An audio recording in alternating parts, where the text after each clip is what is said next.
I just realized that Frank French died, and I liked him. We vinyled his house one time a long time ago, and he was kind of arrogant like me, and he said something to my help, and I told him if he had something to say it to me, and we almost got mad at each other. And after that, he had water out for us and snacks, and he was a good guy. I liked him. He was just a good guy. He was my kind of guy because he was to the point and said what he meant what he said. And I liked Frank. I got nothing but good to say about Frank French. And I was just having a talk with Frank right then. And I said, Frank, I didn't know you were laying here. And I hadn't noticed.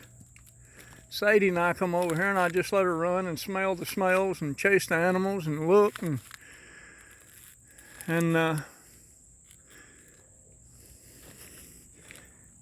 you know the thing about it, Frank's laying there, and all the things he did in life: vinyl the house, lived by the lake.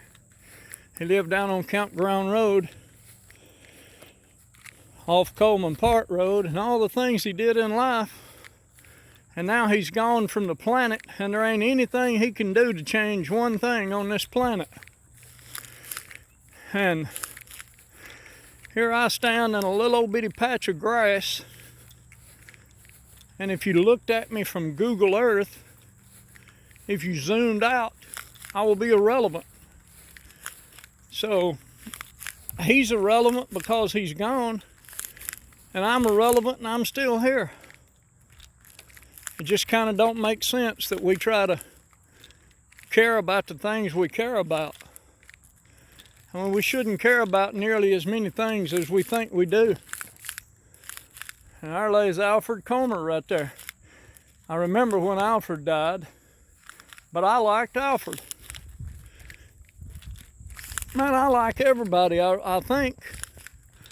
I don't know if anybody likes me or not. There lays Frank Williamson. I didn't know him really well. A lot of people dying to get in this place over here.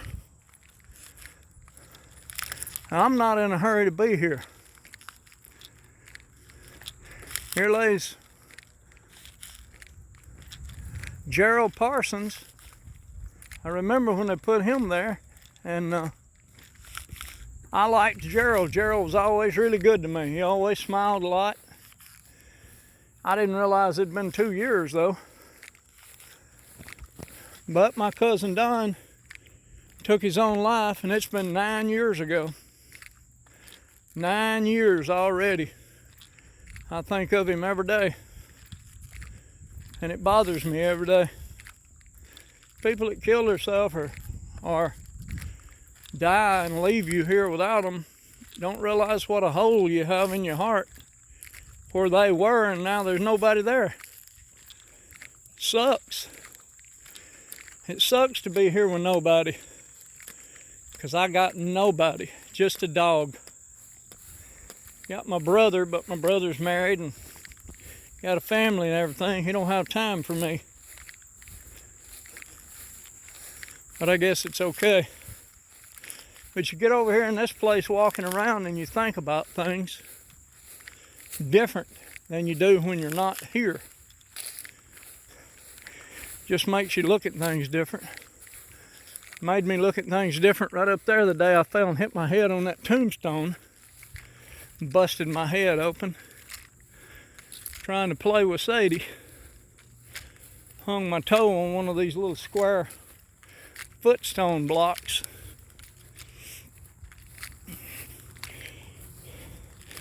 It's kind of pitiful how they don't take care of this place. They come over here and mow it, weed eat it, and they think, well, that's all there is to do. And whoever's over the city don't care at all. You know, you don't get good bosses anymore. You just don't. Used to, back in my day, when you got a boss back in the 70s, he made you do things right. Now they don't care if you do it or not. all anybody's after is their payday. Because this place looks fairly well right over in here, but there's some graves caving in and holes in the ground and stuff that could be fixed. I came over here one day and the coroner was over here, and there was a big load of dirt down there, and he had a wheelbarrow and a shovel. I was in my pickup and happened to have a shovel. And I said, if it won't make you mad, I'll get out and help you. Now, he's a little old skinny thing like I am, but I'm telling you, he's stout as an ox. He got that wheelbarrow loaded with dirt. And I know you can't see up this street in front of me down here what an incline it's on, but he pushed that up through the grass and would dump it in those low graves and stuff. And it was unreal how strong I thought he was. And I didn't think he knew me. And I started talking to him. He knew every family member I ever had. I guess he buried half of them. But you know, I like him okay. I like everybody, man. Except the guy that wanted to slap me at the park. I don't like him too well. Still got to go to court over that. You shouldn't have to go to court for defending yourself. You just shouldn't. And when you've got two witnesses and they tell the law you were just defending yourself, you shouldn't have to go to court. But the guy that smacked me went up there and filed papers against me, so I had to file papers against him. So here we go to court. You know, I've never heard of this person right here, Tice, T-I-C-E. I've never heard of that. And then I see Kelly Seegers right over there by the road. And then Ramsey's right here. I don't know, this is a big place and there's a lot of people here. There's one of those footstones that someone's taken out of that hole. And I'm sure they took it out with a lawnmower. And instead of getting a shovel and putting it back, they just throw it over to the side by the stump. That's what I mean. Nobody takes care of the place. I like this ornamental iron right here. It's not taken care of very well, but it's still nice to have it around here. I'm sure it costs a lot of money. A lot of money. Well, what doesn't cost a lot of money? Everything does.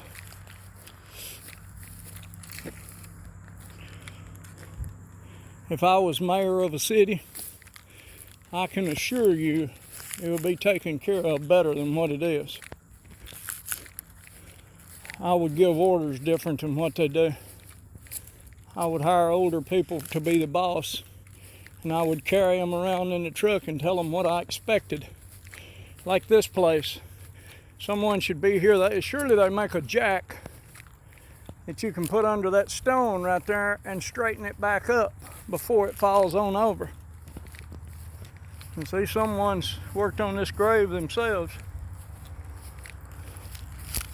Lots of old graves right in here, really, really, really old. They're so old that the weather has worn the numbers and the letters off of them.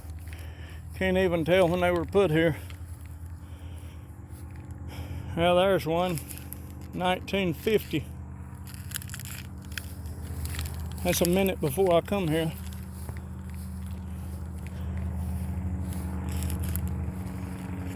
And it's a beautiful place, but look, there goes an airplane. I can't even see it out of the telephone, out of the camera. I'd like to be on it going somewhere, because there's no telling where it's going. It's not going to Iuka, probably to Huntsville or somewhere. But it'd just be nice to get on a little plane like that and just go somewhere. I think it'd be nice to just go somewhere, period, anyway. I think Sadie and I need to get on the motorcycle and just go. Just go. You know, you get to a point when you think you've just got to get away. You just got to escape for a minute. But when you come back to this place, It's the only problem when you get away from here. It seems like your mind and your heart's saying, go home, go home, go home. Because there's really no place like home. But then when you start back to this place and you get, say you're in Florida and you start back and you get about Birmingham. When you get about Birmingham, honest to God, you can start feeling the black. The demons just come in and start tormenting your mind, thinking you got to come back to this piss hole with all these piss hole people and stay here. I mean, I like most people, but most of them are just a horse's ass. And I don't like that part of life. But I guess it's the way it is.